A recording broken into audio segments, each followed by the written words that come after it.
까만입니다. 시저입니다. 코인의 공포지수는 비트코인이 약간의 하락을 보이는 바람에 72.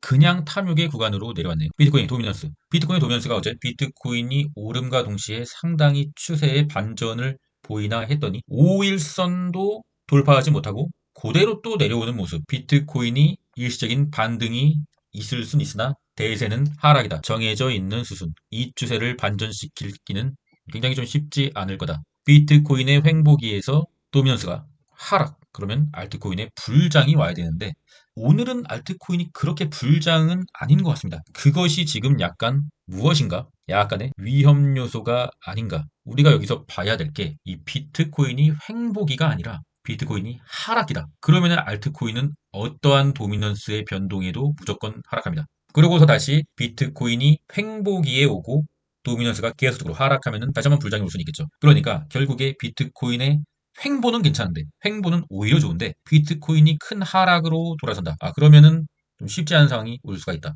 커다란 조정이 올 수가 있다. 그렇게 계획을 짜주시고 마음가짐을 먹어주시는 게 좋을 것 같습니다. 비트코인의 일봉. 그저께 영상을 보면은 비트코인이 이 상승의 채널을 어쨌든 이탈하려고 한다. 하지만 어제 휩소로 엄청나게 큰 상승이 나오고 오늘 다시 채널을 이탈했다. 그러면은 오늘 또 휩소로 큰 상승을 보여주면 뭐 좋겠으나 그게 또 마음처럼 되지 않을 것이고 하여튼 일봉상으로는 비트코인은 상승 채널은 확실하게 이탈하고 있다. 횡보의 채널로 가게 되는데 이것이 하락으로 돌아서면은 좀 좋지 않은 일이 벌어질 수가 있다. 어쨌든 지금 비트코인은 매력도가 굉장히 떨어지고 있다. 왜냐하면 비트코인의 도미넌스가 완벽한 하락 추세이기 때문에 비트코인 관련주 또한 좋지 않을 가능성이 있다. MSTU 좋지 않을 가능성이 있다. 마라도 좀 좋지 않을 가능성이 있다. 이더리움의 도미넌스입니다. 이더리움이 코인에서 차지하는 비율인 이더리움의 도미넌스. 현재 정말 오랜만에 이 하락 추세를 돌파, 트라이하는 캔들이 오늘 떴습니다. 물론 터치만 한 수준이기 때문에 하락 추세를 이제 상승의 추세로 돌렸다고 말하기는 좀 그런데 어쨌든 21선은 약간 미세하게 올라가고 있고 이 채널의 상단선을 돌파 트라이하고 있다. 제가 만약에 이더리움 도미넌스의 세력이라면 일단 이 과정에서 일목균형표를 돌파 트라이 하다가 실패하고 무너져 내렸잖아요. 그렇다고 하면 다시 한번 이 얇은 구름대, 일목균형표의 얇은 구름대를 좀 더 쉽게 돌파할 수 있기 때문에 여기서 뭐 하루 이틀 여기서 이렇게 쫙 돌파하고 이더리움이 계급등을 해줬으면 하는 바람이 있는데 그건 그냥 제 생각이고요. 저는 세력이 아니니까 내가 세력이라면 그렇게 하겠다. 뭐 그런 생각이죠.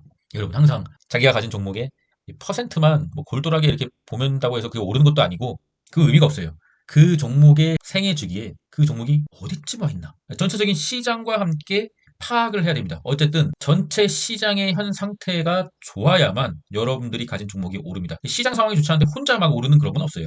그러니까 전체적인 시황을 먼저 판단을 하시고 공부를 하시고 자신의 종목을 트레이딩 하시면 될 것 같습니다. 게더리움의 일봉. 그래도 뭐 게더리움은 일단은 뭐 삼각세기의 상단선을 돌파하고 채널을 업그레이드 시키려는 가능성이 있는 상황으로 가고 있다. 게더리움 힘내라 홀딩입니다. 엔진코인. 엔진코인 같은 경우는 현재 한 140% 정도 수익이다. 뭐 저점을 좀 잘 잡았기 때문에 엔진코인 같은 경우는 뭐 이례적으로 조정이 뭐 조만간 올 수도 있지만 조정을 그냥 쳐맞으려고 그래요. 어디까지 가나 한번 지켜보려고 합니다. 물론 그 조정이 하락의 시작일 수도 있겠지만 어쨌든 간에 그어놨잖아요. 그래서 제가 그어놨어요. 채널의 하단선을 그어놨고 최종 지지 하단선을 그어놨습니다. 만약에 여기까지 깨지면 엔진코인 뭐 손절해야겠죠. 하지만 일단은 5일선 위에 있기 때문에 굳이 여기서 수익 실현을 미리 앞서서 하기보다는 그냥 들고 가는 거죠. 수익률이 상당히 여유가 있기 때문에. 이더리움 클래식. 이 상승을 하다가 이 채널 상단을 확 돌파했잖아요. 그러면은 여기는 약간의 오버슈팅이라고 보면 되죠. 어쩌면 여기가 이더리움 클래식을 익절하기에 굉장히 좀 좋은 타점이었다라고도 볼 수 있겠지만 이더리움 클래식 또한 100% 수익이잖아요, 여러분. 굳이 뭐 그냥 어디까지 가나 한번 지켜보는 거죠. 이더리움도 아직 추세가 깨진 건 아니기 때문에 어차피 이더리움과 그 자매품인 이더리움 클래식은 같이 가는 것이고요. 현재 뭐 그렇게 좋다고 볼 수는 없지만 어쨌든 5일선을 지켜주고 있다. 홀딩. 코인베이스. 코인베이스는 제가 이제 코인베이스의 평단은 낮은 편입니다. 그리고 적절한 수익 실현을 한번 했어요. 물론 다 판 건 아니고 일부 물량만 가지고 있는데 이 코인베이스 코니를 계속적으로 제가 이제는 별로 관심이 없는데 수량이 많지 않기 때문이죠. 그런데 보는데 이 종목은 진짜 미친 종목인 것 같습니다. 제정신으로는 하기 굉장히 힘든 종목.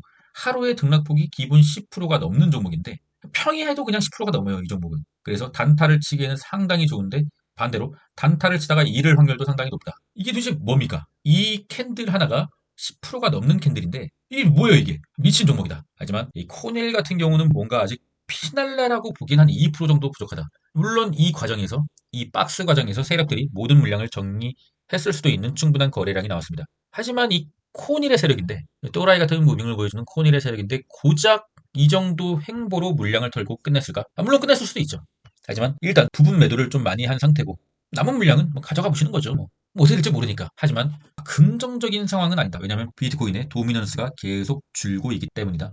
코닐의 무빙은 지금까지 봤을 때 비트코인이 올라야 같이 오르는 경향이 있었다. 하지만 MSTR과는 조금 다른 느낌은 코닐 같은 경우는 나스닥이 올라도 조금 오르는 경향이 있었다. 어제 같은 경우는 비트코인도 올랐다 내렸고 나스닥도 좀 좋지 않았기 때문에 내렸다고 볼 수 있으나 오늘 밤에 만약에 비트코인이 좀 반등이 오고 나스닥도 좀 약간의 반등이 오면은 코닐도 조금 기대해 볼 수 있겠다. 나스닥도 지금 고점이고 비트코인도 고점이라는 것은 조금 그렇게 긍정적이진 않다. 좀 여러 가지 생각이 드네요. 개닐 미국 증시는 어제 상당히 갈짜리였는데 상당히 좀 좋지 않게 전체 음봉으로 마무리. 코인의 공포지수는 어느덧 이게 뉴트럴까지 내려가려는 그 길목에 있네요.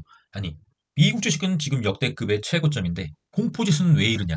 이걸 보고 제가 오늘 좀 생각을 좀 했습니다. 지난 7월에 급등장에서와 굉장히 동일한 현상이다. 그때도 보면은 굉장히 급등장이었는데 공포지수는 뭐 뉴트럴 그리드 막 이랬어요. 그래서 저는 더 올라갈 거라고 그렇게 생각했었죠. 당연히 공포지수 매매법을 기반으로 하고 있기 때문에. 그런데 엄청난 급락이 나왔죠, 그때. 역사는 반복되는데 현재 그 상황이 재현될 수도 있겠다. 뭐 이러한 마음가짐. 여차하면은 좀 부분 익절을 해야겠다. 그런 마음가짐이 현재 필요할 것 같습니다. 푸드크롭션 0.61. 그것을 뒷받침해주는 것은 공포지수는 좀 낮은 편인데 우리 푸드앤코럽션이 상당히 낮은 0.6이다. 통상적으로 0.6이면은 부분 익절을 고려해야 될 상황이 아니라 그냥 부분 익절을 해야 되는 푸드앤코럽션이에요. 그래서 더 시저도 나스닥을 약간의 어떤 부분 익절을 해도 뭐 수익이니까 당연히 모든 종목이 수익이에요. 마이너스인 종목이 한 종목도 없더라고요. 그래서 부분 익절을 조금 해야 될 수도 있겠다. 그런 마음을 갖고 있습니다. 항상 익절은 옳다. 항익올. 주식시장의 명언입니다. 금일은 또 미국 11월 고용보고서 비농업 실업률, 임금 상승 상당히 좀 중요한 지표가 발표되고요. 환율치가 좀 환율이 우리 또 좋지 않은 사건으로 인해서 나라가 망하게 생겼고 환율이 또 미친 듯이 오르고 있다. 원화의 가치가 평가절하되면서 쓰레기가 되고 있다. 우리가 피땀 흘려서 직장에 나가서 받은 그 원화들이 개쓰레기가 되고 있다. 누구 때문에? 그분 때문에. 우리의 노동의 가치도 절하되고 있다. 굉장히 슬픈 일이죠. 그런데 우리 더 시저 가족의 자산은 대부분 달러다. 뭐죠? 미국 주식은 위대하다. 현재 우리는 아무것도 하지 않았는데 달러의 가치가 올라가면서 우리 계좌는 신고가 랠리를 벌이고 있다. 이거죠. 우리가 미국 주식을 해야 되는 이유. 그리고 현재 달러를 원화로 바꾸면은 차익을 얻을 수 있기 때문에 상당히 좋은 타이밍이 될 수도 있다. 뭐 이런 생각도 하는데 환율이 더 오를 것 같다. 그냥 당분간은 더 달러를 갖고 있는 게 나을 것 같다. 이런 지극히 개인적인 생각입니다. 나스닥 지수. 나스닥 지수가 이 빨간색 라인을 최종 빨간색 라인인데 여기를 돌파해줘야 이처럼 7월달처럼 오버슈팅의 기간을 맞이할 수가 있는데 좀 쉽지가 않네요. 어제 돌파 자리였는데 어제 실패했다는 것은 오늘도 실패할 수 있다는 마음가짐이 필요한 때고요. 이때처럼 돌파를 하려다가 계속적으로 돌파 트라이 하다가 3일 동안 못 뚫어내면은 실망 매물이 쏟아지는 자리. 그리고 이거를 회복하는데 2주가 넘게 걸렸죠. 이때도 현재도 계속적으로 트라이는 하겠지만 실패하면은 실망 매물이 쏟아질 겁니다. 무조건 올려줘야 돼요. 나스닥 형님들. 월가의 세력 형님들. 오버슈팅, 산탈랠리 한번 가야죠. 따뜻한 연말, 눈도 많이 오는데, 날씨도 추워지는데, 따뜻한 연말 한번 도와주세요. 월가의 세력 형님들. 하지만, 스토캐스틱 K값이 D값을 위에서 아래로 터치했다. 너무 빨리 터치했네요. 일단은 조금 긴장을 타야 되는 시기. TQQQ 뭐 마찬가지죠. 일단은 뭐 신고가긴 한데, 일단은 좀, 상당히 좀, 스토캐스틱이 마음에 들지 않는다. 엔비디아 이렇게 여기서 무너지면은 화장실을 갔다가 지금 휴지가 없는 상황이 발생된 거죠. 굉장히 좀 찝찝한 상황인데 일단은 조금 상승 추세로 약간의 단기적인 상승 추세로 갔으면은 그래도 저항대까지는 터치해줘야 되는 게 정의 실현이다. 여전히 그렇게 생각하고 있습니다. 엔비디아 지금 비트코인에 밀려서 완전히 지금 시장에서 소외되고 있는데 그래도 엔비디아잖아. 24년의 대장주 엔비디아. 마지막을 한번 좋게 마무리해줬으면 좋겠네요. 우리 스톡스는 차트를 좀 보려고 했는데 차트가 뭉개져가지고 이게 어떻게 봐야 될지 잘 모르겠어요. 쏙슬 그래도 포트에 쏙슬 정도는 하나 있어야 된다. 하지만 이 쏙슬로 지금 돈을 벌겠다. 뭐 이런 생각을 좀 접어두시고요. 그래도 언젠가는 쏙슬이 계좌 방어를 해줄 거라 생각하고 쏙슬을 포트에 그냥 일부 비중으로 편입해 두는 거는 전체적인 포트폴리오를 짬에 있어서 나쁘진 않다. 하지만 쏙슬로 돈을 벌 생각은 하지 마라. 그래도 포트에는 있어야 된다. 언제 어떻게 될지 모르니까 이 투자라는 것은 당장 오늘 주식의 방향도 알지 못하는데 먼 훗날을 어떻게 알겠습니까? 너무 맞추려는 그런 트레이딩에 사로잡히지 말고 일단 쏙3 포트에 있으면은 일단은 뭐 갖고 있어야 될 거라고 생각하고 있습니다. 왜냐면 그래도 이 저점을 이탈하진 않았잖아요. 그냥 저점 지지잖아요. 저점 지지. 저점 지지하고 있잖아요. 이탈하진 않았잖아. 이탈하면은 뭐 쏙들은 뭐 심하게 되는 건데 일단은 뭐 쏙들은 슬프다. 테슬라. 테슬라는 장투를 하라고 하지 않았습니까, 여러분? 테슬라도 있고 TQ도 있고 쏙들도 있고 엔비디아도 있고 비트코인도 있고 이더리움도 있고 다 있어요, 저는. 그래서 이 포트가 한쪽 섹터가 무너지더라도 쏙들처럼 무너지더라도 다른 섹터가 올라줘서 전체 계좌는 일단은 신고가예요. 이렇게 포트를 구성해야 됩니다. 몰빵했다가 그 섹터가 무너지면은 뭐 어떻게 할 겁니까? 포트폴리오를 구성해야 됩니다. 테슬라 수익률은 100%가 넘고요. 믿고 있었다. 우리가 올해 초에 테슬라로 얼마나 힘들었습니까? 제 영상을 보시면은 제 영상의 대부분은 테슬라를 욕하는 영상이었어요. 하지만 테슬라가 우리를 지금 살려주고 있지 않습니까, 여러분? 테슬라가 없었으면 어쩔 뻔했어요. 그런 고통의 시기를 견디고 쏙술도 지금 그런 고통의 시기일 뿐입니다. 쏙술도. 물론 고통의 시기가 더 길어질 수가 있겠죠. 하지만 우리는 주식의 뭐 단타쟁이는 아니잖아요. 포트폴리오를 구성하고 우리의 계좌를 미국에 파킹시키는 미국에 충성하는 주식 투자자. 물론 한국에서 태어났지만 한국 국장이 답이 없음을 깨닫고 진즉에 미국으로 자산 이민을 간 미국의 투자자 테슬라. 감사합니다. FNGU. 제 영상에서 FNGU 차트를 다루는 게 처음입니다. 불주를 좀 다루고 FNGU는 처음인데 우리 그 FNGU를 저는 가지고 있었어요. 뭐 작년부터 가지고 있었고요. 지금 상당히 좀 괜찮은 수익인데 FNGU 지금 보니까 280% 수익이네요, 여러분. 그런데 볼린저 밴드 둥둥이다.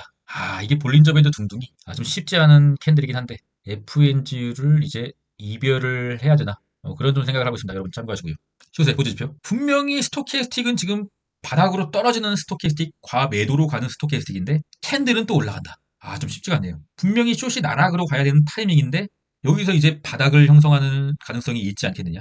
하지만 하루하루 등락폭에 일단은 속지는 않겠습니다. 키움전사가 도와주지 않았어요. 키움전사가 쏙슬, MSTU, 코닐, MSTX, MSTR, 이더유까지 키움전사가 지금 계속 방해를 한다. 월가 세력은 개미가 몰리는 곳에 돈을 퍼다주지 않는다. 좀 퍼다줬으면 좋겠는데 저도 개미니까요. 쉽지 않은 상황이다. 키움전사가 저점에서 또는 탐욕에서 주도주를 쓸어 담고 있다. 일단 저는 이 종목들을 매수하려고 생각을 했더라도 키움전사의 일간수 매수 1, 2, 3위에 박히면은 그날은 매수를 참습니다. 뭐 그날 매수를 안 한다고 해서 큰일 나는 건 아니니까요. 그 다음날 매수하면 되고 일단은 쏙3 1위라는 것은 여전히 좀 좋지가 않다. 더 시저스 멤버십에 드로와님 새롭게 후원 및 멤버십을 가입해 주셨고 자신이 장투의 성향이다. 장기 멤버십 단타도 하고 싶다. 코인도 조금 배워보고 싶다. 그러면 UDT 멤버십 가입해 주신 최선을 한번 다해보도록 하겠습니다. 더 시저 무료 구독자방에는 383명 이러다가 500명까지 입장하시겠네요. 상당히 감사드리고요. 더 시저 무료 구독자방에는 상당히 고수님들이 많이 계시더라고요. 저도 깜짝깜짝 놀라면서 많은 거를 그분들께 배우고 있습니다. 관심 있으시면은 투자 이야기를 건전하게 나눠보고 싶으시면 구독자 무료방에 입장해주시고 패스워드 4321 힘들고 속상할 때 시간이 해결해준다는 위로보단 좋은 날이 올 거라는 위로보단 술 한잔 기울이며 함께 즐겨주라. 때로는 함께 웃으며 보내는 시간이 더 위로되더라. 감성열차고요. 우리가 주식으로 돈을 버는 이유가 무엇입니까? 호들갑 떨려고 버는 걸까요? 호들갑도 물론 떨어야죠. 하지만 우리가 행복하기 위해서 돈을 번다. 이 본질을 목적과 혼동하시면 안 됩니다. 그럼 전 끝까지 하겠습니다. 이상입니다.